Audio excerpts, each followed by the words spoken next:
मेरा एक निजी अनुभव है कि जो हम सोच के निकलते हैं ज़रूरी नहीं वही हो। कुछ ऐसी चीज़ें होती हैं जो अनएक्सपेक्टेड होती है, हमने कभी सोची भी नहीं थी, वो चीज़ें हमारे साथ हो जाती हैं। 10th में आप कैसे थे, 12th में आप कैसे थे, आप मेरिटोरियस स्टूडेंट थे कि कमज़ोर स्टूडेंट थे, ये चीज़ें पीछे छूट जाती है। जैसे ही आप कॉलेज में प्रवेश करते हो, बहुत कुछ बदल जाता है, बहुत कुछ बदल जाता है। मैंने कई मेरिटोरियस बच्चे जो 10वीं 12वीं में मेरिट में आए, उनको बेरोजगारी के धक्के खाते हुए देखा है। और मैंने 45% के बच्चों को इंडियन सिविल सर्विसेज से लेके असिस्टेंट प्रोफेसर से लेके एनडीए सीडीएस की जो एंट्री बता रहे थे सर, सेकंड लेफ्टिनेंट से लेके अच्छे से अच्छे पदों पे मैंने जाते हुए देखा है। तो मैं ये मानता हूँ कि हमें हम किस क्षेत्र में जाने वाले हैं, हमें क्या करना है, ये चीज़ें आप कितनी भी सोच लो, लेकिन आगे जाने के बाद में नियति आपको वहीं ले जाएगी जहां आप जिस चीज़ को आप डिजर्व करते हो। आप किसको डिजर्व करते हो ये आपको पता कैसे चलेगा। डिजर्व का मतलब ये है कि कोई सैन्य सेवा के लिए फिट होता है, वो अपने आप घूम के सेना में चले जाता है। कोई शिक्षा में फिट होता है, वो अपने आप घूम के शिक्षा में चला जाता है। आप जिस पोस्ट को डिजर्व करोगे, आप जिस पोस्ट के लायक अपने आप को बनाओगे, आप उस जगह स्वतः ही चले जाओगे। मैं हर बार कहता हूँ, हमेशा कहता हूँ, यूट्यूब पे बोलता हूँ, जब भी बोलता हूँ स्टूडेंट को कहता हूँ कि माँ सरस्वती अपना ऋण कभी नहीं रखती। जिस स्तर की आप मेहनत करोगे आप वहां पहुंच जाओगे। चूंकि आप सुबह से बैठे हैं, बोर हो गए हैं, तो मैं एक छोटी सी कहानी सुनाता हूँ। फिक्शनल नहीं है, वास्तविक कहानी सुनाता हूँ। 3 साथी थे, साउथ इंडिया की बात है, और तीनों के नाम शायद आपने सुने होंगे। एक का तो पक्का ही सुना होगा, और हो सकता है आपने तीनों का नाम सुना हो। देखो नियति कहाँ कैसे ले जाती है, आप ढंग से सुनना। बहुत एक प्रेरणास्पद कहानी है, मैंने बहुत पहले पढ़ी थी। 3 दोस्त थे और तीनों बहुत ब्रिलियंट थे, 10th तक ब्रिलियंट थे। तीनों 11th में आए तो तीनों ने साइंस ले लिया। साउथ में क्या साइंस का प्रचलन थोड़ा ज़्यादा है। अब उसमें से एक दोस्त पिछड़ गया, क्योंकि उसका 10वीं तक तो ठीक था, 11th में क्या गलती से दोस्तों के साथ में जाके साइंस तो ले ली, लेकिन ना फिजिक्स समझ में आए ना मैथ समझ में आए। अब बीच में छोड़ नहीं सकता, क्योंकि घर वालों का भी दबाव होता है, बैक एंट्री का कोई ऑप्शन नहीं है। जैसे तैसे करके तीनों 11th में पास करके 12th में आए। पहले 2 तो क्लास में टॉप थे, और एक लास्ट में जाके धक्का देके गुरुजी ने ग्रेस लगा के सानुग्रह उत्तीर्ण करके 12वीं में ले लिया। 12वीं में आने के बाद उसने कहा नहीं, मेरे से अब ये साइंस वाला तो बैठेगा ही नहीं। उसने चेंज करके आर्ट्स ले लिया।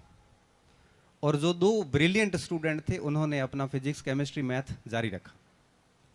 12th का रिजल्ट आया तो एक राज्य भर में, शायद तमिलनाडु स्टेट है, पहली रैंक पे था, और दूसरा 8वीं रैंक पे था, और तीसरा सप्लीमेंट्री सप्लीमेंट्री करके आर्ट्स में 12वीं पास कर ली। कुल मिला के तीनों कॉलेज में आ गए। पहले वाले दोनों का एडमिशन आईआईटी में हो गया, क्योंकि ब्रिलियंट थे। तो निश्चित रूप से ब्रिलियंट होता है, वो ब्रिलियंट रहता है जब तक वो अपनी गति को बनाए रखता है। होशियार तब तक होशियार है जब तक वो अपनी गति बनाए रखता है। जिस दिन पढ़ाई छोड़ दी, इंटेलिजेंट भी मैंने है वो खेतों में काम करते हुए देखे हैं। सबसे बड़ी बात है यहाँ पे कि जब तक आपकी गति है तब तक आप होशियार हैं। जिस दिन आपकी पढ़ाई छूट जाएगी उस दिन आप अंतिम पंक्ति में खड़े हो जाओगे। अध्ययन एक साइकिल की तरह है, जितनी गति से पैडल मारोगे उतनी चलती जाएगी। जिस दिन रुक गई उस दिन वहीं रुक जाएगी। अब दोनों का आईआईटी में सिलेक्शन हुआ, और तीसरे भाई साहब जो थे वो कॉलेज में आर्ट्स में एडमिशन ले लिया। बीटेक होती पहला जो स्टूडेंट था, जो टॉप मोस्ट क्रीम थी, यूपीएससी के एग्जाम करवाता है, इंडियन इंजीनियरिंग सर्विस, तो देश के सबसे टॉप मोस्ट इंजीनियर लेते हैं। भारत में सबसे बड़ी इंजीनियरिंग सेवा वही है। आईआईटी करने के बाद भी कई लोग प्लेसमेंट लेके करोड़ों रुपए में चले जाते हैं। कुछ ऐसे होते हैं जो इंडियन इंजीनियरिंग सर्विस का सपना संजोते हैं, और उनका वही track record Indian engineering service में भी टॉप कर गए। और टॉप करने के बाद में भारत सरकार के रेलवे के अंदर चीफ इंजीनियर बने, जिसे हम आज मेट्रो मैन ई श्रीधरन के नाम से जानते हैं।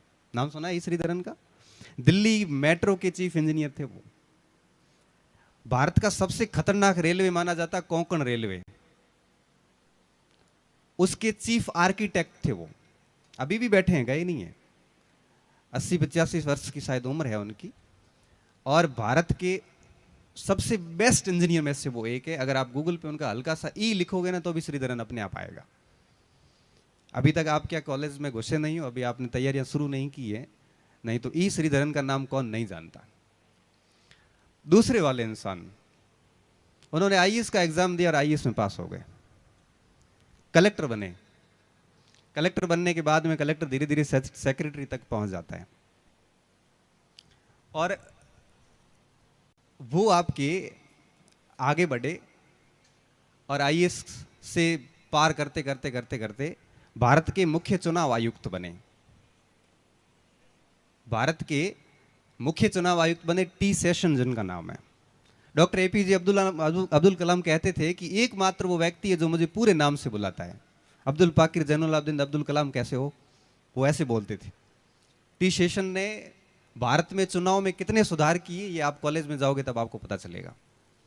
भारत के चुनावों की अगर पूरी इतिहास लिखा जाए तो टी सेशन का अपना एक युग था, और बेहतरीन काम किए थे उन्होंने।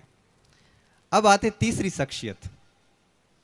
तीसरी शख्सियत ने पढ़ाई बीच में शायद छूट गई या बीए पूरी हो गई, और वहां पे पार्षद का चुनाव लड़ा। पार्षद एमएलए होते हुए 3 बार कंटिन्यू एमपी बने, और अटल जी की गवर्नमेंट में वो कैबिनेट मंत्रालय में भी चले गए, मंत्री बन गए, बाकी दोनों के ऊपर आ गए, केपी उन्नीकृष्णन। अब आप देखो नियति कहां ले गई। जो 11th में सबसे लास्ट में थे वो राजनीति में सबसे ऊपर आ गए, जो सबसे टॉप थे वो चीफ इंजीनियर बन गए, और उनके मालिक के रूप में देखो रैंक बिल्कुल उल्टी हो गई। जो सबसे टॉप था वो सबसे नीचे था, इंजीनियर सेक्रेटरी के नीचे और सेक्रेटरी मंत्री के नीचे। इसलिए कहते हैं कि हमें हमारी मेहनत पे बल देना चाहिए। आपके अंदर जो क्षमताएं हैं आपको पता चल जाएगी। जिस सब्जेक्ट को देखते एलर्जी होती है, समझ आना है कि यहां पे अपना काम खराब है। अभी सर ने बताया वो सीडीएस का इंटरव्यू का, मैं 5 दे के आया हूं।